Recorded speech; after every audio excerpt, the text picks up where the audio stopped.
What do you get when you combine your love for anime and tactical video games? Peanut! You get this.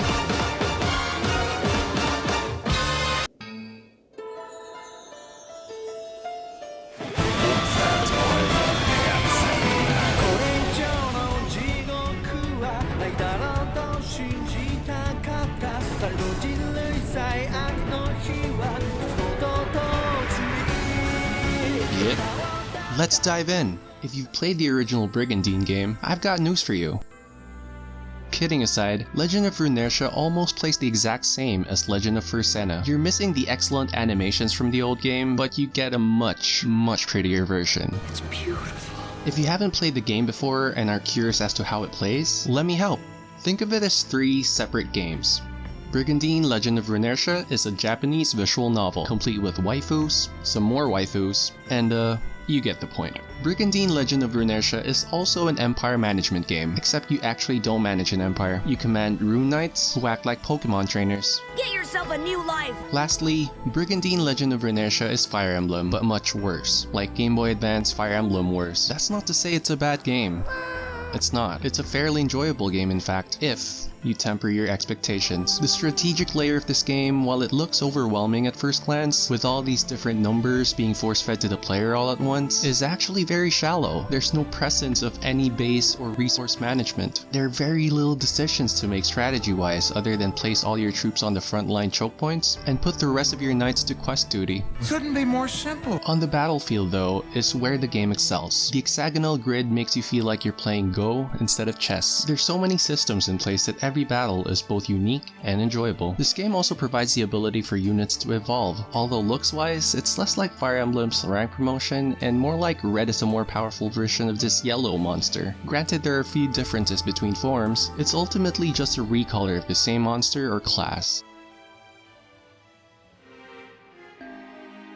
The story takes place in Runersia, where you can choose to play as one of 6 very distinct nations, all but one having their own Brigandine. A relic akin to an infinity stone, this provides the bearer immense power. During the initial narration, each nation is provided their reason for invading other countries. Some of these reasons, though, are a bit too simplistic. That doesn't take anything away, though, from the brilliance of the narrative of this game. At certain times, Legend of Runersia gives you the feeling of being like an anime version of Game of Thrones. Really good. Heck, I'd play this game for the story alone, sometimes powering through slogs of battles just so I can find out what happens next to my favorite characters. The artwork this game boasts is top-notch. Characters are as detailed as they come. The armors the characters are wearing are very well designed. You can really tell they offer a lot of protection. Apart from the over-sexualization of women in the character design, the world map, the UI, and even the very few cutscenes are very well drawn. I just wish this same amount of attention to detail was spent in creating the battlefield areas and units. Battlefields look really bland and samey, as do the knights and monsters, with everything just being recolors of everything else. It sort of looks like this game was made for mobile at this point. The music in Brigandine Legend of Runersia is quite good. With unique compositions for every empire, your need for variety will be sated. It's not amazing, but it's pretty good. The voice acting, although only available in Japanese,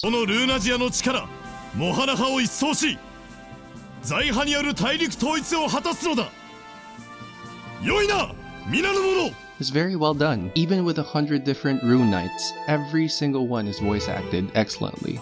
So, where do we start? I have to add that I'm reviewing this on the Steam version, and the game runs ultra smooth. No stuttering to be found anywhere, but you can tell that this was a console port from the fact that the mouse isn't nearly as functional as your standard WASD or arrow keys. While I like micromanaging to some degree, this can quickly turn into tedium, especially during the late game phase. With the separation of the organization and attack phase, and the UI being needlessly problematic to navigate, Legend of Runersia can be confusing to downright frustrating at times. Sticking to the antiquated strategy mechanics from 1998 was a questionable move from the new developers of this sequel. The units feel very much the same with each other. It would have been better if they were animated better and added some distinction between units and monsters of different nations.